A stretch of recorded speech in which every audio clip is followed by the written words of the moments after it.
안녕하세요 여러분. 오늘은 상가주택에 대해 이야기를 나눠보려 합니다. 상가주택은 많은 분들이 꿈꾸는 투자와 주거의 결합입니다. 특히 노후 대비나 은퇴 이후 안정적인 수익을 얻으려는 분들에게 매력적인 선택지인데요. 하지만 상가주택을 제대로 된 기획 설계 없이 시작하면 실패로 이어질 수 있다는 사실 알고 계실 겁니다. 실제로 공실 문제나 낮은 수익률로 어려움을 겪는 분들이 굉장히 많습니다. 오늘은 상가주택 매입과 설계 과정에서 절대 놓치면 안 되는 핵심 포인트를 하나씩 짚어드리겠습니다. 끝까지 시청하시면 상가주택 투자에서 흔히 발생하는 실패를 방지할 수 있는 실질적인 꿀팁을 얻으실 수 있을 겁니다.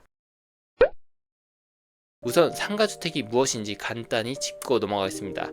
상가주택은 1층이나 2층에 점포를 두고 그 위층은 주거공간으로 설계된 건축물을 말합니다.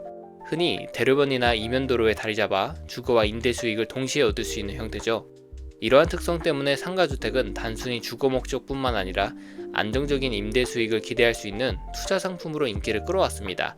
예를 들어 1층에서는 편의점, 카페, 음식점 같은 점포가 운영되고 2층 이상의 공간은 원룸, 투룸 또는 거주 공간으로 활용될 수 있죠. 그렇다 보니 상가주택은 노후 대비를 위해 혹은 은퇴 후 임대 수익을 얻기 위한 투자 상품으로 많은 분들에게 관심을 받고 있습니다. 하지만 상가주택이라고 해서 다 똑같은 것은 아니죠. 건축 가능 여부와 입지 그리고 설계에 따라 수익률이 크게 달라질 수 있습니다. 바로 이 점에서 제대로 된 기획 설계가 중요합니다. 상가주택 설계에서 가장 중요한 건 무엇일까요? 바로 상가주택을 어떻게 이용할지 목적과 입지 분석입니다. 예를 들어 상가주택을 오래 보유할 계획이라면 안정적인 임대 수익을 낼 수 있는 지역을 선택해야 됩니다.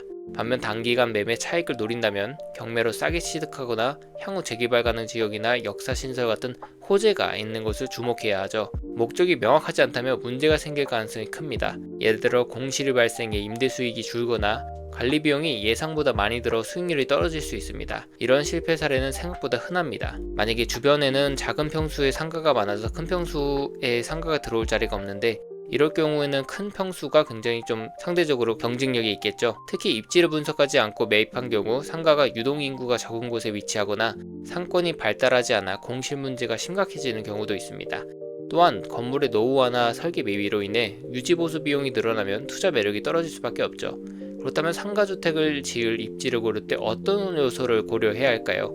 첫 번째는 내 대지가 위치한 상권의 고객을 파악하는 것입니다. 주변에 아파트가 있다면 몇 세대의 아파트가 있고 역으로 버스 정류장으로 가는 길목에 놓였는지 그렇지 않고 외진 곳이라면 충분히 많은 차량이 이동하는 곳인지 조사해야 합니다. 다시 말해 유동인구와 접근성을 고려하세요. 특히 도보 접근성이 좋은 지역은 임차인의 선호도가 높을 수밖에 없습니다. 두 번째는 내 대지 주변의 임대료를 파악하는 것입니다.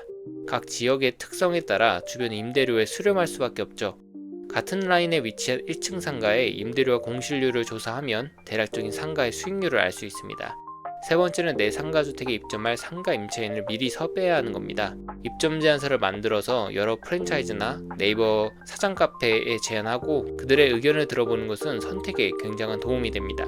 네 번째는 기존 상가주택으로 활용되지 않았던 건물을 상가와 주거로 신축 또는 리모델링하면 가치를 극대화할 수 있는지 체크해보는 겁니다. 충분히 입지는 좋으나 단순한 단독주택이었다면 멸시로 신축하거나 용도 변경과 리모델링을 통해 상가주택으로 탈바꿈시킬 수 있습니다. 땅을 골랐다면 이 땅에 어느 정도 규모의 상가주택이 들어설지도 알아야겠죠. 입지 분석과 임대료 분석은 마쳤는데 정작 1층 상가 공간이 제대로 나오지 않고 상부층의 주거 공간이 내가 원하는 면적이 나오지 않는다면 난감할 겁니다. 이 부분은 각 대지마다 천차만별입니다. 땅의 형태, 땅의 용도 지역, 그 지역의 이격거리를 고려해야 정확한 면적과 건축 여부를 확인할 수 있습니다. 그렇기 때문에 제대로 된 기획 설계, 가설계가 필요한 부분인 거죠. 그 다음은 어떤 세부적인 설계가 필요할까요? 첫 번째는 층고와 공간 활용입니다. 층고가 높을수록 공간의 가치는 올라갑니다. 특히 1층 상가의 층고는 임차인들에게 상업 성패를 좌우할 정도로 중요합니다. 음식점이나 카페 같은 업종에서는 높은 층고가 아무래도 유리하고 실내 인테리어를 좀 더 고급스럽게 꾸밀 수 있는 장점이 있습니다. 두 번째는 배기 및 환기시설입니다. 음식점이나 세탁소가 들어올 수 있는 가능성을 염두에 둔다면 철저히 설계 단계에서 반영해야 합니다.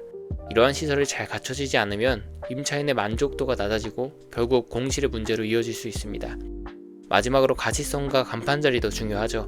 임차인의 입장에서 손님들이 쉽게 찾을 수 있는 구조와 간판 위치를 확보해야 합니다. 이는 매출과 직결되는 부분이기 때문에 반드시 설계 단계에서 고려해야 합니다. 상가주택은 철저한 계획과 분석만 있다면 안정적인 수익을 얻을 수 있는 훌륭한 투자 상품인 건 맞습니다. 오늘 영상이 도움이 되셨다면 다행이고요. 여러분의 성공적인 상가주택 투자를 응원합니다. 다음 영상에서 더 유익한 정보로 찾아뵙겠습니다.